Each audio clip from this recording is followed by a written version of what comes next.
Aquí comienza Hijos de Punta con Raúl Coe. Bienvenidos.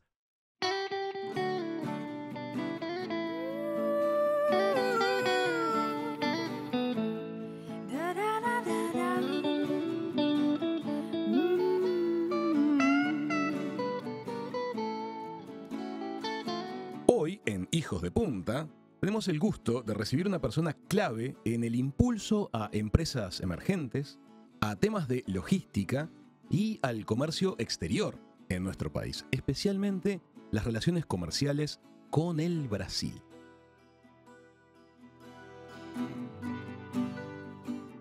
Hola Alejandro.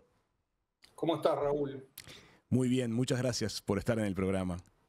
Gracias a vos por la invitación. Alejandro es el doctor Alejandro Arechavaleta.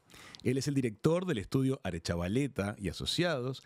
Es un gran conector de emprendedores con inversores, es experto en temas de logística y desde hace pocos días es el presidente de la recién fundada Cámara de Comercio Uruguay-Brasil. Quería preguntarte primero, Alejandro, algo que siempre pasa. Una buena idea nace, crece y se suele trancar cuando llega el momento en que debería tratar de escalar, de volverse grande, de afirmarse. Y cuando llega ese momento, se necesitaría apalancamiento financiero para hacer realidad ese emprendimiento y que se consolide. Yo sé que ustedes buscan favorecer el encuentro entre emprendedores e inversores que estén dispuestos a apostar. ¿Nos contarías tu experiencia impulsando la creación de esos vínculos entre gente emprendedora e inversores? Sí, por supuesto y con gusto, Raúl. A ver, yo acá me tengo que desdoblar un poco entre mi condición de abogado y mi condición de emprendedor. Pero la realidad es que si uno acumula las experiencias a lo largo de los años, lo que siempre ve es la dificultad que existe a la hora de llevar una idea a la práctica. Y para eso siempre hay un camino súper largo y complejo que termina uniendo esas puntas, sabiendo por supuesto que en la mayoría de los casos está estudiado aproximadamente el 90% de las ideas que los emprendedores tienen o hemos tenido y tendremos seguramente, no terminan concretándose. El 90. Sí, la Decepcionante verdad esa que sí. cifra. Si habrá que tener ideas para que cuaje una. Totalmente, absolutamente. Pero sobre todas las cosas, yo creo que lo que hay que tener es la claridad y la percepción de la cantidad de cosas que uno tiene que adosar alrededor de la idea para que esa idea se transforme después en un emprendimiento y al final del camino en un emprendimiento exitoso. Entonces, ahí es donde un poco me desdoblo en mi figura de abogado y muchas veces yo les digo a los emprendedores la importancia que tiene el poder analizar, el poder ir dando los pasos, el poder ir completando esa idea y nutriéndola de la estructura jurídica adecuada, del análisis financiero debido, del análisis fiscal adecuado, porque ¿qué pasa? Esas ideas a la hora de llegar a los primeros estadios, cuando se buscan concretar ya a través de la incorporación de capital, aunque sea capital semilla o capital ángel, requieren de una estructuración previa que deja a la vista justamente las contingencias que asociadas al riesgo típico de cualquier emprendimiento tienen que pasar por el filtro del inversor. Entonces, cuando no se dan esos pasos, las contingencias son tales que los inversores, por más buena que sea esa idea, muchas veces optan por no arriesgar, ¿no? Entonces, ese es un proceso muy, muy importante que todos los emprendedores hemos de alguna manera u otra entendido o tenemos que entender. Me gustaría que nos cuentes a qué se le llama capital semilla y a capital ángel. ¿A qué te referís cuando hablas de eso? Ese es el capital que normalmente se involucra en los primeros estadios o en los primeros pasos de cualquiera de estos proyectos o de estas ideas, más bien, ¿no? Son aquellos inversores que inicialmente creen en la idea, más que nada. Ajá. En la idea, en cómo el emprendedor hace el pitch, cómo convence en esos pasos preliminares sobre lo que puede llegar a ser esa idea a la hora de convertirse en un proyecto.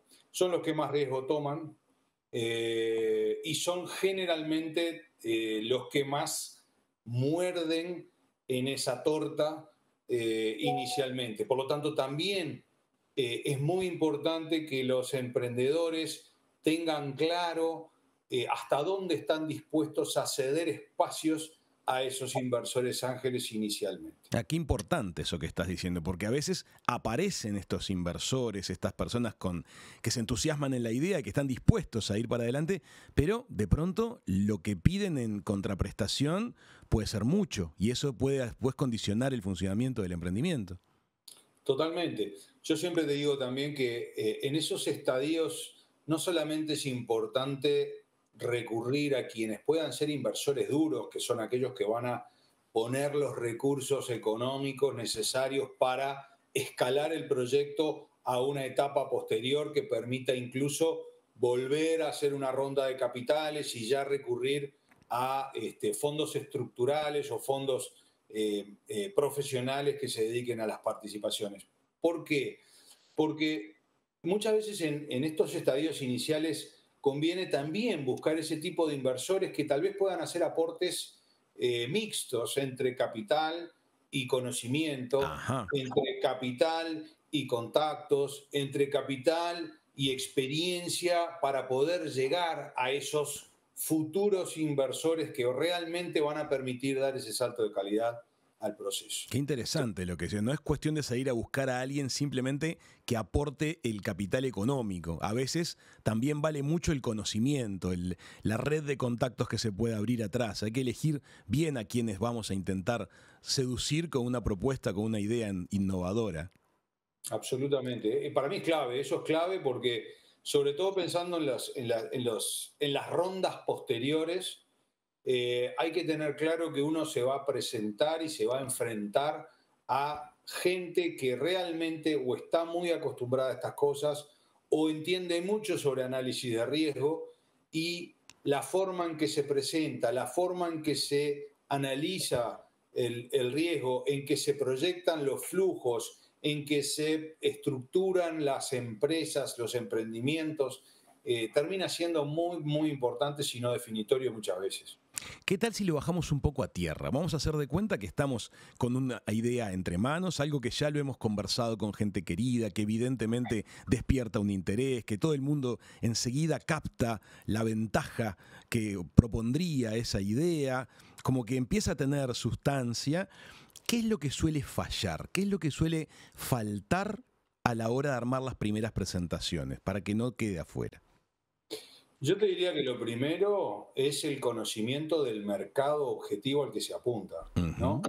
Es decir, yo tengo una muy buena idea en mi cabeza, pero eso no deja de ser más que una muy buena idea en ese ámbito, hasta tanto no confirmo si el mercado está interesado, si hay espacio, si puedo entrar, si puedo salir, cuánto cuesta entrar, cuánto cuesta salir. Ujú. Entonces, el análisis preliminar del mercado es lo primero, valga la redundancia, que a nosotros nos permite validar cualquier idea. Una idea, si no la contraponemos con la realidad del mercado, no tiene valor ninguno. Puede sonar muy interesante, muy atractiva, pero realmente no tiene valor ninguno. Por más que uno subjetivamente, afectivamente, pueda considerar que sí lo tiene, ¿no? Entonces, ese es otro gran punto que muchas veces termina trucando, termina impidiendo la conformación de grupos, porque muchas veces el emprendedor no termina de comprender que la idea es solamente válida para él, es solamente valiosa para él y hasta tanto no confirme en el mercado su espacio o su potencial espacio, no tiene valor ninguno. Entonces, si estuviéramos redactando una especie de recetita primaria para sugerencias a quien tenga una idea en la cabeza, una de las primeras que el primer renglón es intente validarlo con un estudio de mercado. Absolutamente. Muy bien, muy bien. ¿Qué sería lo que pondrías en el segundo renglón de esa recetita? Bueno, ahí empieza sí a ser importante el tema de la estructuración. Es Ujú. decir, cómo me rodeo, con quién me rodeo, cuánto estoy dispuesto a ceder de ese espacio, cuáles deberían de ser las etapas posteriores en términos de captación de recursos, cómo puedo escalar esa idea una vez se transforme a partir de una estructura en un proyecto, qué espacio tengo en el mercado local, qué espacio tengo si pienso en escalarlo en el mercado internacional o regional. Todo eso son, digamos, escalones de esta escalera o perlas de este collar que vienen después. Estoy seguro que muchos de los que nos están escuchando sienten que esto les hace un eco. Ellos ya tienen la idea en la cabeza, tienen ganas, tienen impulso y tal vez se pregunten, en Uruguay, ¿tenemos estructuras estatales o estructuras privadas pero accesibles al gran público a las cuales uno pueda recurrir para apuntalarse y ser asesorado en estos temas cuando uno en principio solo tiene la idea? Mira, te diría que sí, gracias a Dios, hoy las hay. Cuando yo empecé todo esto allá por la década del 2000, realmente no existían, pero hoy tenemos Ande, ANI, yo qué sé, hasta la gente misma de Uruguay 21, que siempre está muy dispuesta a escuchar y a ayudar a canalizar o a derivar hacia las oficinas públicas adecuadas las ideas. Pero, ¿sabes una cosa, Raúl? Una cosa es lo que tiene que ver con la idea y cómo estructurarla, y otra muy distinta tiene que ver que para eso sí puede haber apoyo del Estado o incluso apoyo de las entidades académicas que siempre están también y tienen algunos espacios. Me viene a la cabeza, por ejemplo, el CIE de la ORT al mando de mi amigo Topolansky, que siempre están súper dispuestos desde lo académico a dar esos apoyos, a dar esas ayudas en las instancias iniciales para después conectar, ¿no? Pero eso es por el lado, digamos, del armado del proceso, de la validación, de las ayudas para estudios de mercados, inclusive con recursos. Pero otra muy distinta tiene que ver con los espacios que permiten, una vez que vos tenés un proyecto que puede ser picheado, como dicen los emprendedores, o que puede ser presentado a los canales que después permiten acceder a los recursos. Y eso no es público, eso es netamente privado, y ahí también hay algunas, digamos, organizaciones que hoy ayudan con esos procesos, pero bueno, ¿A cuáles mencionarías, Alejandro, por ejemplo, que puedan significar esa especie de club de colaboración? Esas personas donde uno se arrima y pueden abrirse las puertas que uno necesita que se abran. bueno, dependiendo de la instancia, ¿no? Porque a algunos les gusta entrar en etapas más iniciales, a otros les gusta entrar en etapas más maduras del proceso, pero digo, hay plataformas como la de los Business Angels de Piso 40, la propia Endeavor, los clubes de inversores, yo qué sé, yo recuerdo, no sé si sigue funcionando en este momento, pero me acuerdo en su momento la gente de Sinergia había empujado un ámbito de esas características. Ujú. En fin, los hay, y hay que ver un poco los estadios en los que uno está para ver si califica para entrar o no. Por Pero está muy ejemplo, bien lo que decís, porque una vez que el proyecto realmente, sea por la vía que sea, se ha conformado. Sabemos que está redondito, que las preguntas que pudieran venir, sabríamos cómo responderlas. Llega el momento de golpear las puertas. Y está muy bien lo que planteas tú, de que esas puertas suelen ser en el ámbito privado y requieren ese esfuerzo, ese poner la cara y ese ir a buscarlo. totalmente, totalmente. Pero bueno, viste, es como hablábamos desde el principio. Todo esto es parte de un proceso, ¿no? Si uno no va cumpliendo con cada una de esas etapas, no va escuchando a los que tienen experiencia y los pueden ir mentoreando en cada una de esas instancias, a medida que el tiempo pasa, puede terminar ocurriendo que se termine generando una condición digamos, una contingencia tal que en algún punto nos impide seguir avanzando, ¿no? Entiendo claramente lo que decís. Le cuento a la audiencia que la historia personal de Alejandro ha sido de generar muchas de estos puentes, de estos vínculos, y sabe bien de lo que nos está hablando y nos lo cuenta con conocimiento de causa. Alejandro, ¿cuáles son los sectores o las áreas de negocio que actualmente están atrayendo más interés por parte de inversores, semilla, ángel o de la etapa que sea, en cuanto a las temáticas? Y bueno, Raúl, la verdad es que todo lo que tiene relación con la tecnología, las empresas fintech, los desarrollos de aplicaciones de las más variadas, son las que generalmente más se ven, a los que la gente joven, el emprendedor joven más apunta porque es a lo que más se está acostumbrado también, a la generación de soluciones a partir de aplicaciones en general. No importa desde el sector, desde tecnología aplicada al agro, aplicaciones con drones, bueno, obviamente oportunidades en el sector financiero en general, Ujú. pero después transporte, qué sé yo, realmente creo que por ahí van las cosas. No me animaría a hablar de un sector en particular, pero realmente vemos en ese universo interés por las más variadas por sectores muy variados, ¿viste?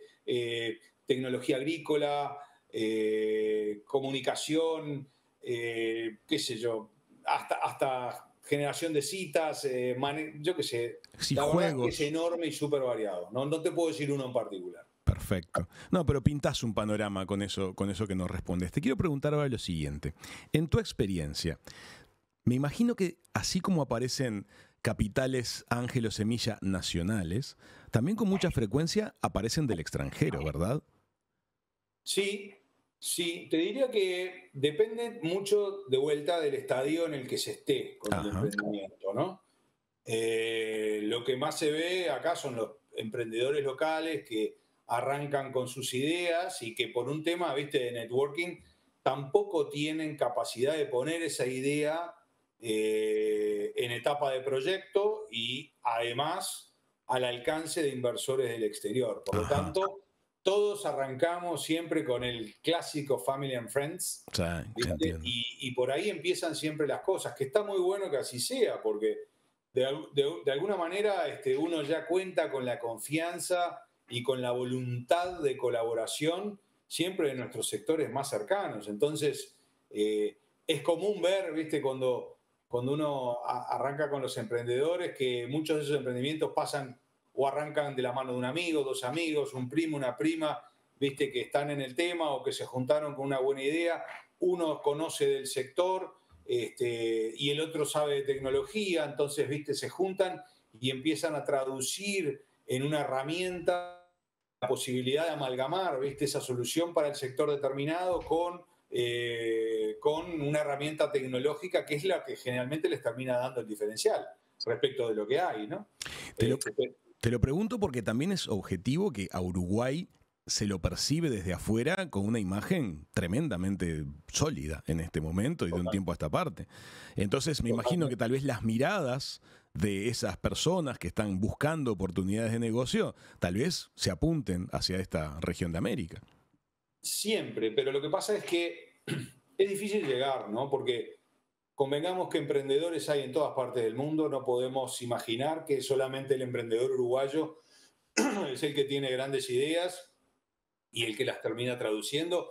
Esto es parte de la humanidad, el mundo está ávido de este tipo de cosas, acá y en cualquier parte. Entonces, todos los emprendedores compiten con el resto de los emprendedores del mundo y es difícil imaginarse que el inversor dispuesto a entrar en una etapa tan primigenia de cualquier proceso esté dispuesto a estar mirando o buscando todas las cosas y pequeñas cosas que pueden aparecer en cualquier otro país del mundo, incluyendo el Uruguay. Entonces, normalmente en los procesos vos ves justamente que los primeros saltitos, los primeros pasitos se van dando entre amigos, entre familiares, entre conocidos, ¿no? Entre un amigo que trae a otro, entre un familiar que trae a un amigo del otro familiar, etcétera, etcétera. Entonces por ahí empieza generalmente el proceso hasta que se logra escalar de alguna manera o llegar, perdón, a alguna de estas plataformas que sí tienen sus redes adecuadas y que le permiten a ese proyecto en particular entrar en un circuito, ¿sí? En donde por ahí hay una cantidad de, digamos, de territorios o de países o de inversores de otros países a quienes les llegan distintos proyectos o ideas de distintos lugares del mundo en donde esa plataforma puede estar. Sí, pero es cierto, como comentás tú, tanto Endeavor como Uruguay 21, como ANI, evidentemente nuclean también un montón de gente a la hora de mentorear a los proyectos que ya de por sí también tienen capacidad de abrir puertas y de colaborar en la conexión. Es decir, no quisiera que le quede a la audiencia la sensación de que dependen exclusivamente de su círculo de familia y amigos. Hay también donde ir a buscar apuntalamiento si familia y amigos está un poco flaco. No, pero totalmente, totalmente, es así como vos decís, Raúl. Pero muchas veces, por ejemplo, para llegar a presentar un proyecto en ANI, ¿no? Vos sabés que ANI, gracias a Dios, hace ya unos cuantos años que tiene recursos para estimular y apoyar determinados emprendimientos hasta cierto espacio o hasta cierto punto, ¿no? Sí. Pero para llegar ahí también, muchas veces se necesita del apoyo, de algún apoyo básico, Está porque claro. no todos los emprendedores pueden tener, ¿viste?, algún peso en el bolsillo como para decir, bueno, contrato un pequeño estudio, lo hago, me tomo el tiempo, dejo mi trabajo por un tiempo para hacer este estudio de mercado y después lo presentamos a ANI, porque para presentar cosas en ANI también necesitas, Es cierto, digamos, hay una cumplir vara. con ciertos La vara requisitos. no está apoyada en el piso, hay que saltar una vara. Pero sí, Exacto, entiendo exacto, claramente. porque como son fondos públicos también, y gracias está a bien Dios, que así nosotros sea. los administrados Claro. tenemos las garantías de que esos recursos se utilizan con, digamos, cierto grado de responsabilidad y análisis previo. Absolutamente. Me da mucha curiosidad este tema, Alejandro. Primero que nada, ¿qué volumen del comercio internacional de Uruguay tenemos actualmente para con el Brasil? Bueno, a ver, quiero contarte primero que nada que yo tuve la misma curiosidad que tú hace algún tiempo y fue lo que me llevó a darme cuenta de que no existía una cámara en ese momento. Por eso me embarqué en este proceso. Pero ahora te cuento un poco de eso. ¿Qué importancia o qué volumen? Y bueno, hay que ser conscientes de que Brasil es nuestro principal socio comercial y cuando no lo es porque China pasa a ocupar ese lugar, Brasil siempre está en el segundo. Quiere decir que o es el primero o es el segundo de los socios comerciales del Uruguay. ¿Y con esto qué quiero decir? Es el primero o segundo destino de nuestras exportaciones, dependiendo justamente de ese balance que a veces se da ni más ni menos que con China. Entonces, tenemos que tener muy claro, cosa que yo creo que el uruguayo no termina de ponderar adecuadamente acerca de la importancia de tener un gigante como Brasil al lado nuestro, ni más ni menos que al lado nuestro. Bueno, y ahí viene la gran curiosidad que me despertó enterarme de esta noticia. ¿Cómo puede ser, Alejandro, que nuestro principal socio comercial, un vecino además como es el Brasil, haya requerido que la Cámara de Comercio Uruguay-Brasil se haya fundado recientemente? ¿Nunca hubo o hubo y se acabó? ¿Cómo fue esa historia? La realidad es que hubo y se acabó allá por el año 2014. Mirá. Es muy curioso, ¿no? No puedo hablar de las razones que llevaron a que esa cámara dejara de existir, si bien rumores, viste cómo es, siempre uno conoce o a uno le llegan, pero la realidad es que no existía cámara hasta tanto decidimos conformar la actual. Y eso ocurría desde el año 2014. Me sorprende muchísimo, pero bueno, como decís tú, no ahondemos acerca del por qué sucedió eso, después cada uno podrá hacer averiguaciones. Pero bueno, no había cámara, ahora hay cámara. Primero te quiero preguntar, bien desde la tribuna, ¿por qué es importante que exista una cámara? ¿Para qué sirven las cámaras? Mira, también tengo que decirte, antes que entrar en el fondo del asunto, que el uruguayo no está muy acostumbrado a esto del manejo de sus cosas a través de una cámara. ¿Por qué? Porque acá en Uruguay todos nos conocemos. Acá en Uruguay a la mayoría le cuesta una llamada o dos el llegar a cualquier lado, a cualquier autoridad. pero no es lo que pasa en el mundo. En el mundo, sobre todo en los países grandes, medianos o grandes, ese tipo de ámbitos son muy importantes para poder tener esa llegada, esos accesos que acá en el Uruguay son muy simples. Ujú. Entonces te diría que esto contesta en parte tu pregunta. La Cámara sirve para generar un ámbito de presión, un ámbito en donde intereses comunes puedan ser canalizados y un ámbito en donde además la actividad o las actividades de quienes tienen esos intereses comunes puedan ser analizadas, puedan ser tratadas, puedan ser intercambiadas con pares que permitan mejorar a su vez los ámbitos individuales de acción. O sea que las cámaras contribuyen a mejorar los funcionamientos de sus integrantes, compartiendo experiencias, conocimiento, contactos, si tienen la actitud de hacerlo, pero además, y esto es muy importante, son interlocutores ante los gobiernos. Generalmente sí, son mecanismos que permiten hacer que confluyan los intereses comunes en un interés único, ¿sí? Y que ese interés único se termine traduciendo en un grupo de presión. Presión en el buen sentido, ¿no? Sí, una Un voz. grupo que le permita, no solamente a los grandes, sino también a los no tan grandes, poder llegar a donde se debe de llegar, por lo menos para transmitir preocupación, inquietudes, necesidades o simplemente para compartir experiencias con pares. Claro, comprendo lo que decís, porque de pronto una gran empresa de un rubro, de pronto tiene la forma de llegar a figuras políticas de importancia, pero una pequeña empresa de ese mismo rubro de pronto no tiene esas puertas abiertas.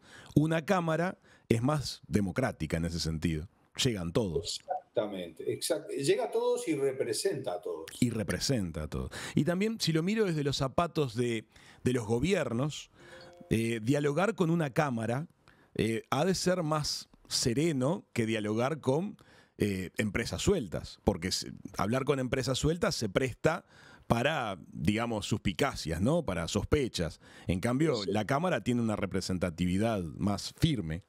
Ese es un muy, pero muy buen punto, Raúl, y te agradezco que lo menciones. Fíjate, yo, y hablo desde mi experiencia como abogado, soy abogado de la educación privada acá en el Uruguay. Y realmente para un gobierno, no importa el color, para cualquier gobierno siempre es importante tener un representante del sector, un representante que esté ocupándose de los intereses de ese sector en particular, que muchas veces son sectores muy característicos, muy específicos, con condiciones muy particulares y que el gobierno no tiene por qué conocer, Claro. porque el gobierno no es omnisapiente, sí tiene responsabilidad frente a todos los ciudadanos, pero pensemos en sectores de actividad con características muy específicas. Yo te hablaba de la educación porque es el que yo represento, por ejemplo, a nivel de Consejo Salario. Pero digo, como ese, pensemos en otros tantos sectores que realmente tienen características muy particulares. ¿Cómo haces vos para llevar eso a una mesa de negociación con un gobierno que del otro lado tiene tecnócratas, y lo digo con todo el respeto del mundo, digamos, una descripción despectiva, pero que tienen que atender a ese sector y de repente a, no sé, 3, 4, 10 sectores de actividad más? Totalmente. ¿Cómo haces para transmitirle a ese gobierno o cómo haces para que ese gobierno traduzca en una norma específica algo que realmente un sector que de repente puede ocupar a miles de personas realmente vea en esa normativa sus intereses velados o tutelados? Es muy importante. Es muy importante. Se comprende claramente la importancia entonces de las cámaras, tanto para sus propios integrantes, en cuanto a que todos acceden a tener voz y a aprender más de lo que ya sabían, pero además desde el punto de vista de los gobiernos a la hora de tener interlocutores válidos, democráticos y que no haya favoritismos. Está muy bien entendido. Tú sabes, Alejandro, que preparando esta nota también tuve otra gran sorpresa, que fue tomar dimensión de lo que vienen siendo, desde hace ya un tiempo, las inversiones brasileñas en nuestro país.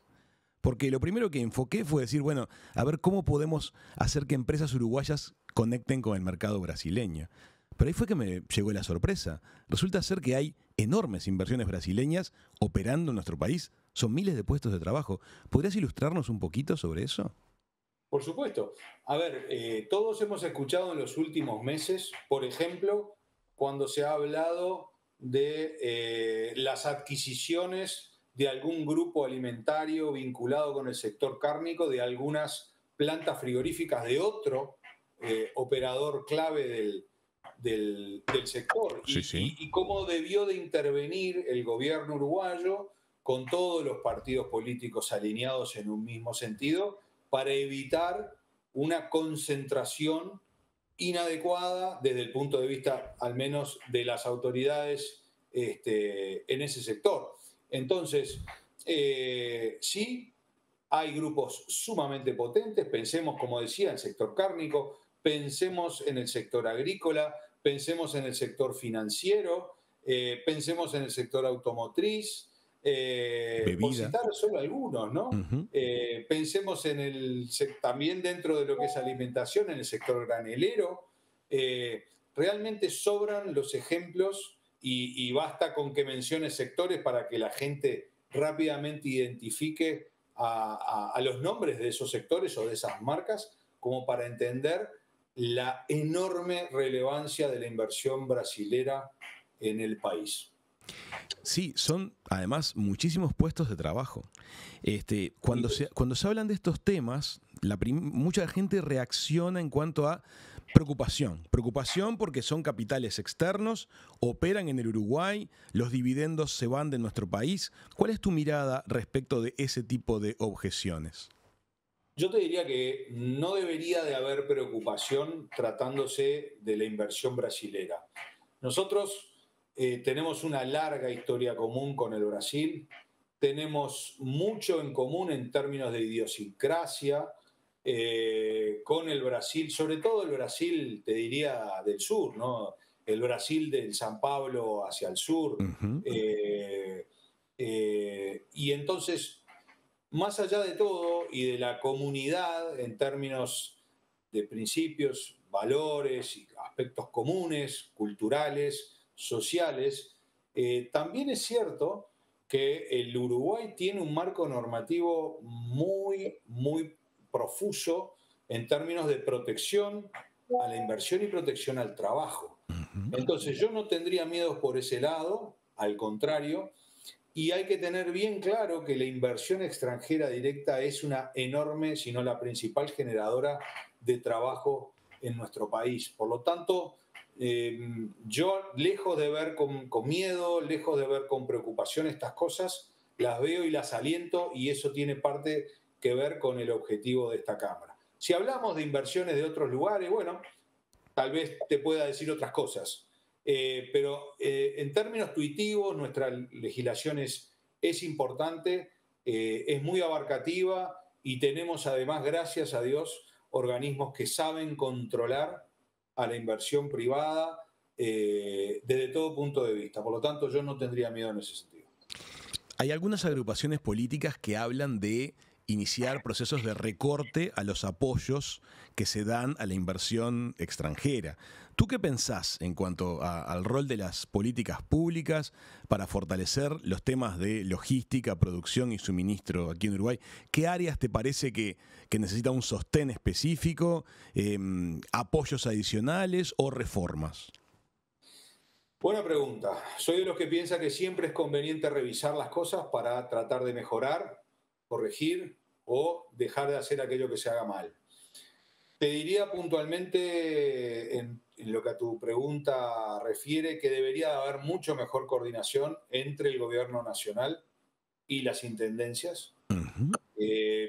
Yo mismo he tenido algunas experiencias en el sector industrial, en donde la articulación a nivel nacional y departamental no ha sido la más adecuada. Ujú. En eso creo claramente que el Uruguay tiene un gran debe, que debería incluso de pasar por la voluntad de corregir y dejar de duplicar esfuerzos con los costos asociados de las divisas públicas, ya sean nacionales o departamentales, en muchos trámites y procedimientos que son innecesarios o que son duplicados o que terminan llevando a una contraposición de intereses entre los propios organismos involucrados, muchas veces nacionales y departamentales, que terminan dilatando, difiriendo o incluso complicando la instalación de los emprendimientos. Mirá Así que qué punto yo creo que ahí interesante. sí hay mucho trabajo para hacer.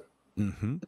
Y en cuanto a los beneficios fiscales que ya se ofrecen, a las zonas francas, que son todos temas que a veces suelen ser puestos en la misma bolsa, ¿cómo ves tú esas políticas tal como las venimos llevando adelante en el Uruguay? Yo creo que han sido políticas muy acertadas. El Uruguay, y en esto hablo de todos los gobiernos, acá no hay colores políticos. El Uruguay, desde el advenimiento de la democracia en adelante, ha tenido un criterio común a través de los sucesivos gobiernos de los distintos partidos políticos en términos de estímulo a la inversión privada, extranjera o local. Tú sabes que nuestra ley de promoción de inversiones trata por igual al extranjero que al nacional. Por lo tanto, no hay ninguna diferencia en ese sentido. Y los ejemplos están a la vista y hablan por sí solos. La generación de puestos de trabajo de las zonas francas en el Uruguay, desde su instalación o a partir de la ley de zona franca, que creo yo que es del año 89, si la memoria no me falla, en adelante, ha sido extraordinaria. Basta ver lo que ocurre en Zona América y la cantidad de puestos de trabajo que se han generado de calidad en ese recinto gracias a la ley de zona franca. Pero volvamos a la ley de promoción de inversiones.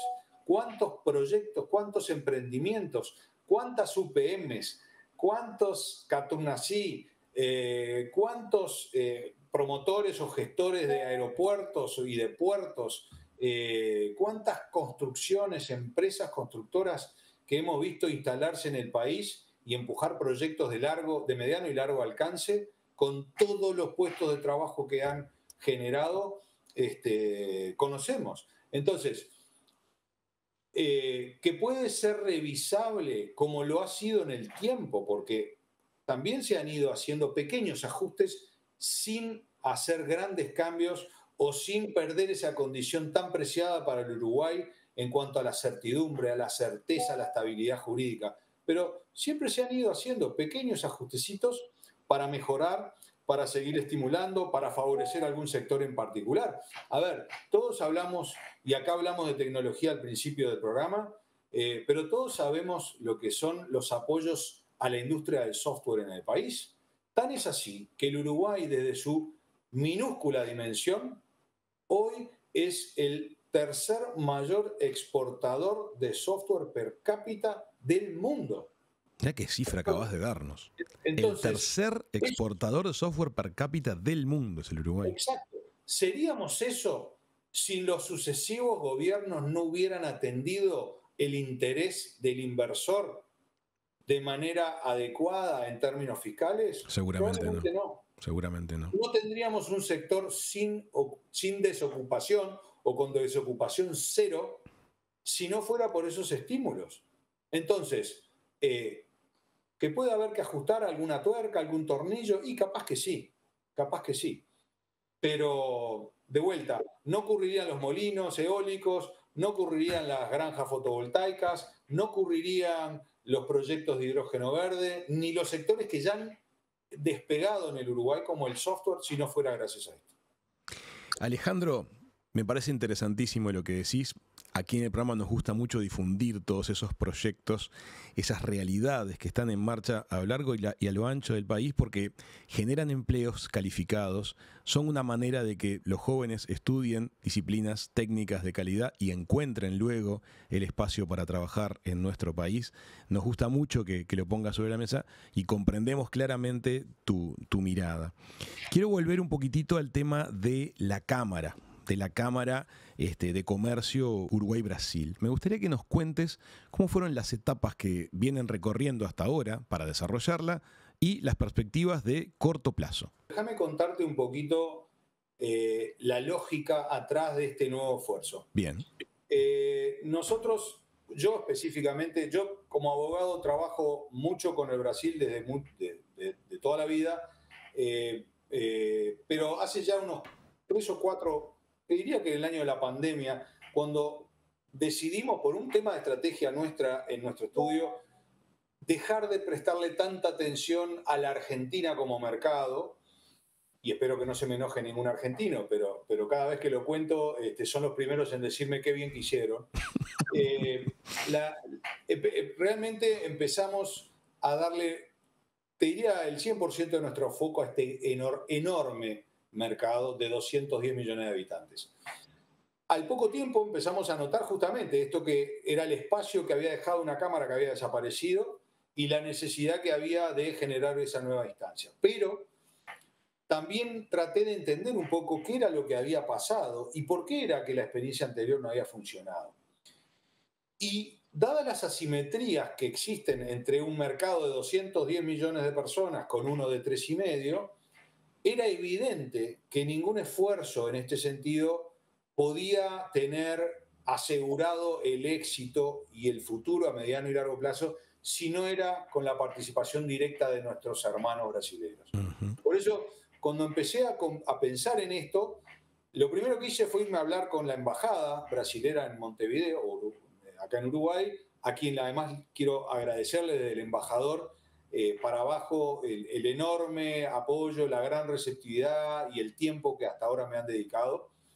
Eh, pero bueno, lo importante era entender cuáles eran los puntos débiles que habían llevado al fracaso de lo anterior y cuáles tenían que ser los puntales sobre los cuales erigir la nueva Cámara.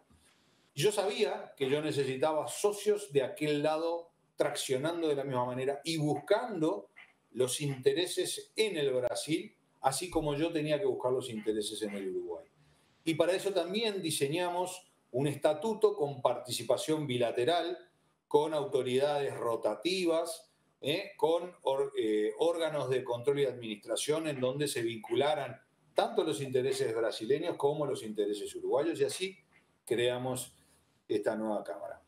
Obviamente, acá tenemos, por ejemplo, un listado de unas, te diría, 40 empresas de primer nivel y de gran porte, mediano y gran porte, que son los primeros prospects, digamos, y los primeros socios o futuros socios a quienes estamos convocando e invitando. Algunos de ellos ya se han sumado a la directiva o se han sumado como socios, empresas de distintos sectores.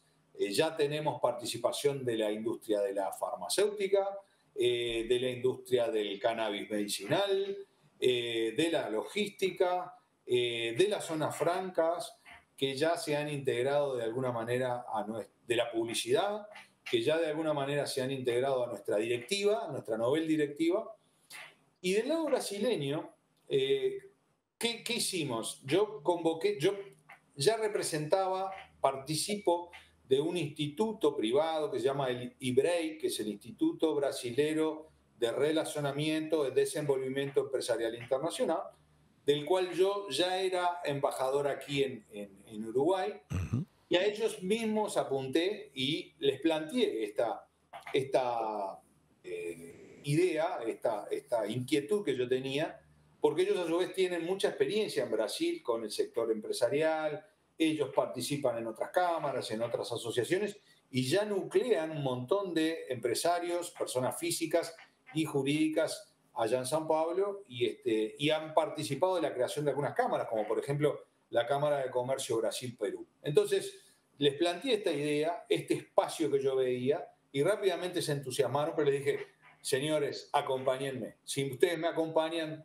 yo voy para adelante y creamos esta Cámara. Y así fue, y así somos, y bueno, estamos ahora en las etapas iniciales con el Ministerio de Educación y Cultura, trámite de constitución y aprobación de estatutos, etcétera, etcétera.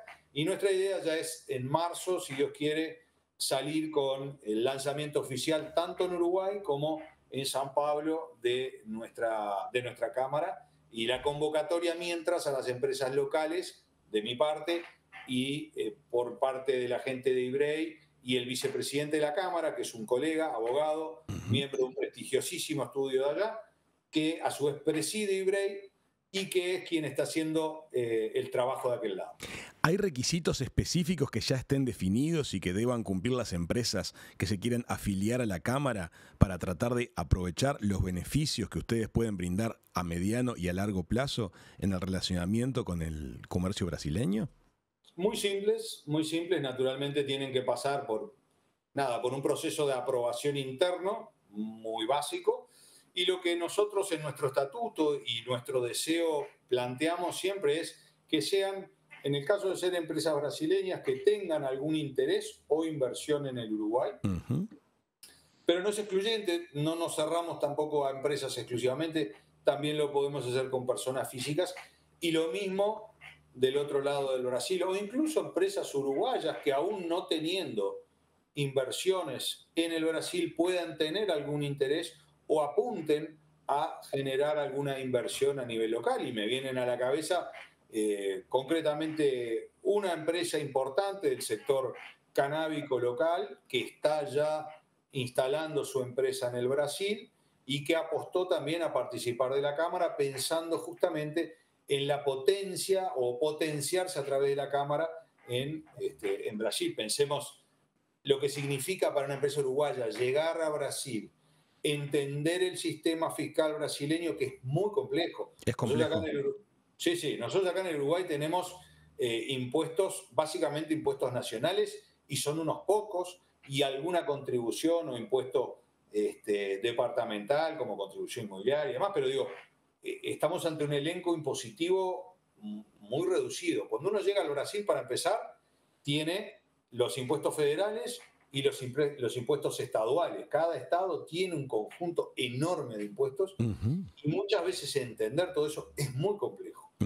Pero llegar allá, encontrar distribuidores, entender las partes sanitarias, entender la parte de registros, entender la parte fiscal, entender la parte societaria y corporativa, realmente es complejo. Entonces, esto pretende ser también una forma de facilitarle a ese inversor uruguayo que quiere dar el salto, que quiere dar el primer paso o que quiere encontrar distribuidores allá sin necesidad eventualmente de instalarse o que quiere encontrar los mecanismos para proteger sus derechos de invención, sus patentes, en fin. En ese sentido somos amplios. Lo que pedimos son intereses concretos en uno o en otro mercado y eventualmente inversiones también en uno o en otro lado. Me parece muy importante todo lo que estás poniendo sobre la mesa, Alejandro. Además fortalece la imagen de Uruguay como un hub logístico, como un hub de negocios en Uruguay. No podía ser que no tuviéramos una cámara con nuestro principal socio comercial, como es sin duda el Brasil. Te quiero agradecer mucho este rato con nosotros, lo que has compartido en cuanto a tus experiencias, en cuanto a impulsar el emprendedurismo nacional y también en esta iniciativa tan importante del desarrollo de la Cámara, la Cámara de Comercio Uruguay-Brasil que estás presidiendo y que va a estar presentándose en sociedad de aquí a unos poquitos meses. Sí, yo si me permitís, déjame destacar el apoyo, como decía al principio, de la Embajada de Brasil acá en Montevideo y del embajador, en la persona de él, mi agradecimiento enorme, pero también al embajador Valles, nuestro embajador en Brasilia, a la embajadora Echarte, nuestra cónsul general en San Pablo, realmente una persona talentosa y de esas que tiene la camiseta del Uruguay puesta de una manera increíble. Y bueno, y a través de ellos hemos hecho los primeros contactos, así que ojalá poder contar también con la participación de ellos cuando hagamos este lanzamiento, tanto acá como en San Pablo. Te hago la última y te voy a pedir una respuesta breve, pero no quiero dejar de hacértela. Estamos en tiempos de elecciones. ¿Te parece que estas iniciativas que están ustedes poniendo sobre la mesa son consideradas algo como una política de Estado? ¿No están sujetas a los avatares electivos? Creo que no, porque creo que nuestro sector, nuestros políticos y sobre todo aquellos que después terminan ocupando cargos de relevancia en los gobiernos, tienen clara la importancia del relacionamiento con el Brasil. Entonces, por ahí hay que darle un poco más de apoyo de repente a Uruguay 21, que hace una gestión fantástica, y no discutir tanto sobre presupuestos para una agencia como esa, que realmente es una embajadora privilegiada que tenemos afuera. Pero en general te diría que todos ellos son conscientes de la importancia. Después, bueno, hay que entender un poquito mejor el qué y el cómo, ¿no? Pero yo creo que la atención, así como le dedicamos mucho tiempo y todos lo hemos escuchado en los medios, tanto en el gobierno actual como en el gobierno pasado, al relacionamiento con China o con la Unión Europea o con el propio Mercosur, que en algún momento nos dijo con el actual gobierno de Brasil que nos iba a ayudar y después de repente no fue tan así. Necesitamos hacer más foco en un mercado que tenemos al lado, del otro lado de la frontera, al que todos podemos llegar de manera muy sencilla, porque son 210 millones de habitantes que están realmente en la oscuridad prácticamente total sobre el Uruguay y sus posibilidades, sobre el Uruguay y su gente. Nosotros sabemos mucho del Brasil, o creemos saber mucho del Brasil, pero créanme que cuando uno va al otro lado y le cuenta, ya no al ciudadano común, sino al empresario, al profesional, lo que es el Uruguay, lo que hay y las cosas que se pueden hacer desde el Uruguay, quedan maravillados. Y eso es un caudal, un capital que no estamos explotando bien. Gracias por este rato, Alejandro. Un placer, Raúl. Gracias a vos y gracias a tu programa por estos espacios y por darnos la oportunidad.